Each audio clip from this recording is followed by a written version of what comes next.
Penjelasan Bambang Nursena, mengenai masa-masa Yesus belajar yang adalah merupakan suatu kebiasaan dalam tradisi Yahudi, dimaknai sebagai suatu tradisi yang sama dengan tradisi Islam.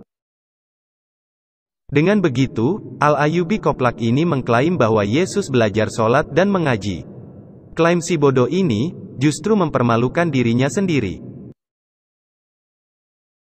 Karena, dia justru mendeklarasikan, bahwa Islam memang mengkopi paste tradisi Yahudi. Yesus sholat, benarkah?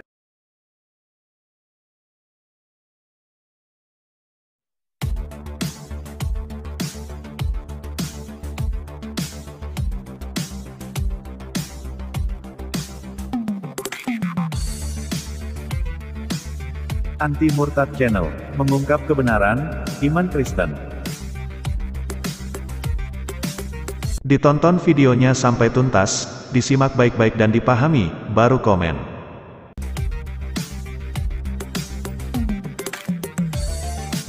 Subscribe dan share sebanyak-banyaknya, agar video ini, menjadi berkat bagi banyak orang. Apa kabar para sahabat? Jumpa lagi, di channel kita ini, semoga memberkati.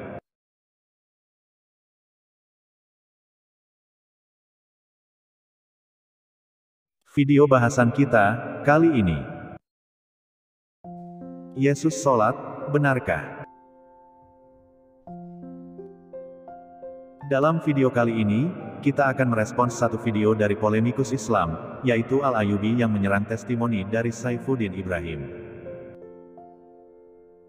Karena komplain Al-Ayyubi itu juga menyerang kekristenan, maka kita wajib memberinya pencerahan, yang sesuai dengan iman Kristen. Di sini saya tidak perlihatkan video secara utuh, namun dari 3 segmen komplain Al-Ayyubi itu kita cuplik videonya dan kita respons. Video Al-Ayyubi ini, pada intinya ingin menunjukkan fakta, bahwa Yesus belajar sholat dan mengajarkan sholat. Al-Ayyubi menyimpulkan hal itu berdasarkan 3 poin, yaitu dari sholat orang Yahudi, uraian Bambang Nursena dan dari ayat Alkitab. Mari, kita bahas dan kuliti satu persatu, komplain bodoh ini.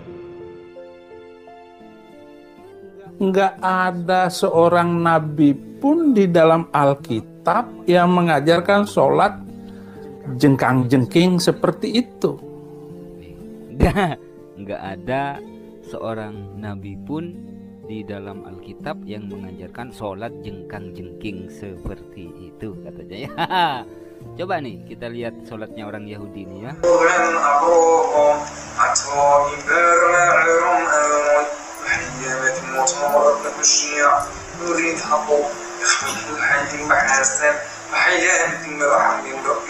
Ini sholatnya orang Yahudi ya teman-teman. Silakan saja cek di Google ya, sholatnya orang Yahudi.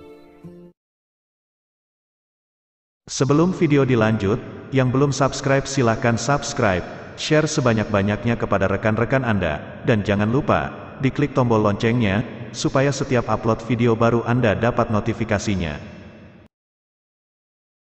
Di Google, di YouTube, cek saja, ketik sholatnya orang Yahudi, pasti muncul.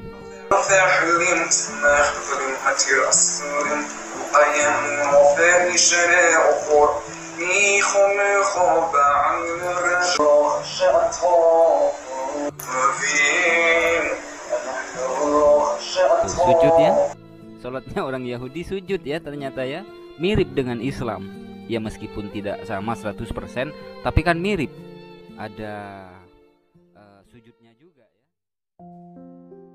Al-Ayyubi menuduh Saifuddin Ibrahim salah mengatakan bahwa para nabi sebelum Muhammad tidak mengajarkan sholat. Pertama kita harus paham dulu, apa itu sholat. Sholat adalah doa-doa rutin berkala yang terikat dengan waktu-waktu yang tertentu. Dan harus kita akui, bahwa Islam adalah salah satu kepercayaan yang intens melakukannya. Yang kita kenal dengan sholat 5 waktu. Namun Islam bukanlah satu-satunya. Kristen Ortodoks, Katolik, Buddha dan Hindu juga melakukannya. Jadi Islam hanya salah satu kepercayaan yang melakukannya. Klaim Saifuddin Ibrahim yang dikritisi Al-Ayyubi adalah benar adanya. Memang para nabi pada zaman Perjanjian Lama tidak ada yang mengajarkan sholat. Yang dengan vulgar dikatakan Saifuddin Ibrahim, jengkang-jengking itu. Terus bagaimana dengan tata cara sembahyang umat Yahudi, yang diklaim Al-Ayyubi adalah bukti ajaran sholat? Cara berdoa yang seperti itu, tidak alkitabiah, dan itu pasti adalah ajaran dari para rabi Yahudi. Bukan ajaran dari para nabi dalam Perjanjian Lama. Dan memang benar, sangat mirip sekali dengan gerakan-gerakan sholat, yang dilakukan di dalam Islam. Pertanyaannya, mengapa keduanya sangat mirip? Apakah mungkin yang satu mencontoh yang lainnya? Apabila demikian, tentunya Islam, yang mencontoh Yahudi. Dan itu sudah pasti.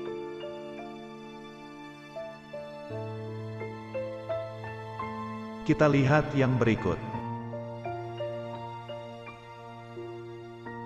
Nah, terus kemana Yesus? Ya nggak kemana-mana, dia di Nazaret saja. Kenapa? Alasannya banyak. Pertama, metode pendidikan Yahudi itu disebut pertama Bet Sefer. Bet Sefer itu namanya rumah kitab. Itu mirip kalau orang Islam ngaji. Usia 6 tahun, 5 atau 6 tahun itu mulai diajari Alef, Bet, Gimel, Dalet, itu seperti orang Islam. Alif, Ba, Ta, Sa, Jim, Ha, Ho, Dal, Dal, Ro, Za, itu mulai usia 5 tahunan. Kan mulai usia 5 tahunan, Yesus itu sudah belajar ngaji kalau di Islam ya. Alif, Ba, Ta, Sa, Jim, seperti itu ya. Ini penjelasan dari Dr. Bambang Nursena. Dokter loh yang menjelaskan. Gitu kan? Nah, setelah itu pada usia Bet Sefer itu, orang dipersiapkan untuk apa?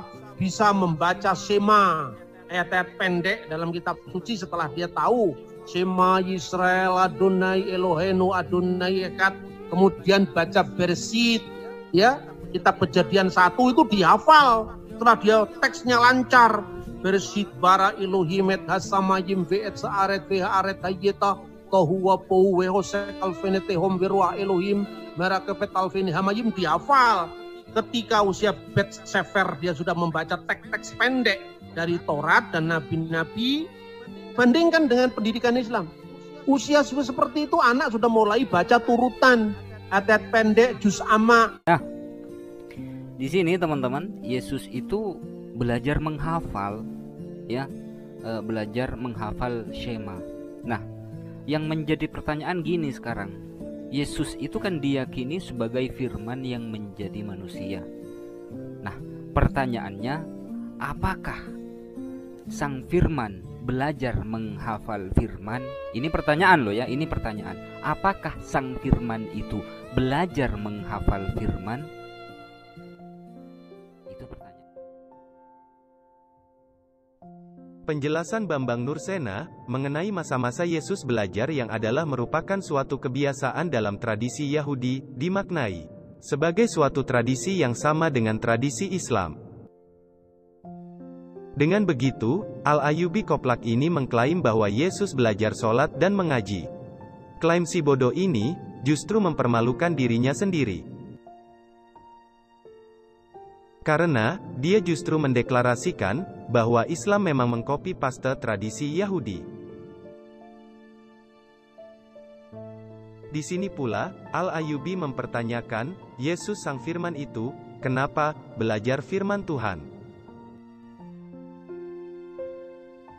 Pertanyaan semacam ini timbul, karena ketidakpahaman Al-Ayyubi, perihal firman yang menjadi manusia. Sebenarnya hal ini cukup simpel, karena kita bisa saksikan, Yesus memang lahir sebagai manusia. Inilah indikasi yang jelas, Yesus 100% manusia, yang makan minum, buang air dan tidur, meskipun hakikat ilahi ada padanya. Sehingga, manusia Yesus lahir dan tumbuh alami, Karena itu ia pun seperti layaknya orang Yahudi melewati tahap-tahap belajar.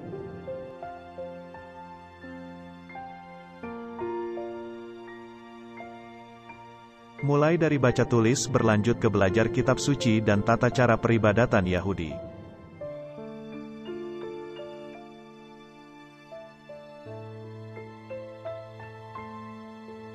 Jadi itulah jawaban untuk pertanyaan Al-Ayyubi. Kita lihat yang berikut.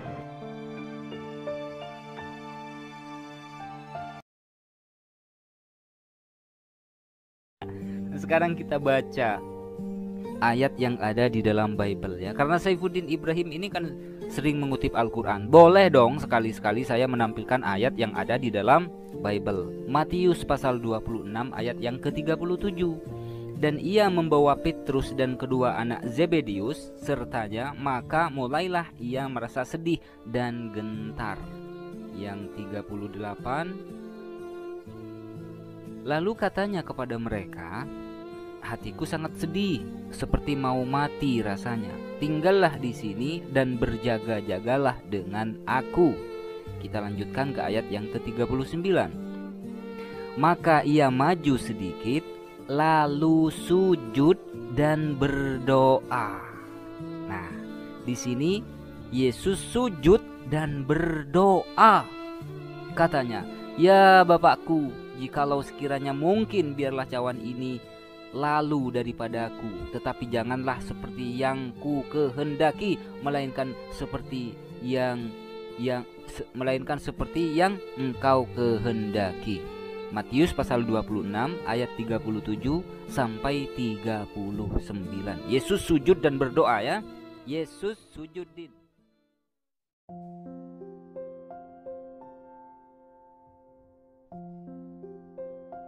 Al-Ayyubi merujuk pada firman Tuhan dari Injil Matius pasal 26 ayat 39 untuk menunjukkan bukti bahwa Yesus pun melakukan sholat.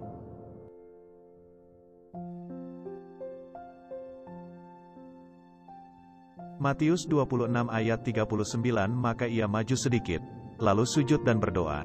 Katanya, ya Bapakku, jikalau sekiranya mungkin, biarlah cawan ini lalu daripadaku, tetapi janganlah seperti yang kukehendaki, melainkan seperti yang engkau kehendaki.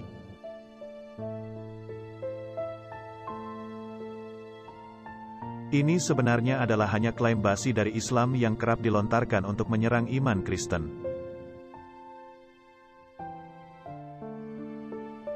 Padahal klaim bahwa di dalam Matius 26 ayat 39 itu Yesus melakukan sholat, sama sekali tidak punya dasar.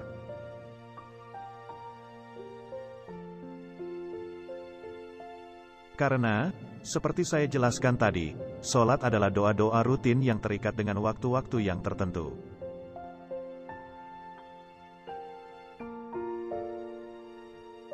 Contohnya, seperti tradisi Judaism sholatnya 3 waktu, Kristen Ortodoks Timur sholatnya 7 waktu dan pula Islam yang sholatnya 5 waktu.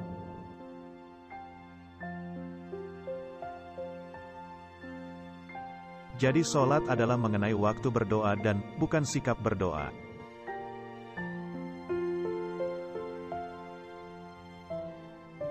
Karena itu, klaim bahwa di dalam ayat itu menunjukkan Yesus sholat, otomatis gugur.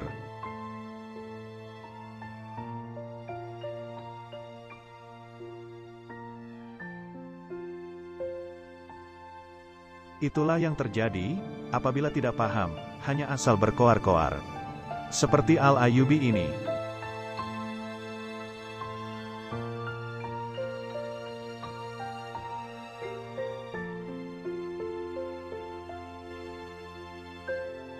Sekian bahasan kita kali ini.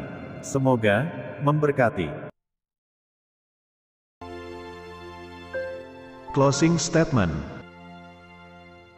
Saifuddin Ibrahim benar, Al-Ayyubi salah.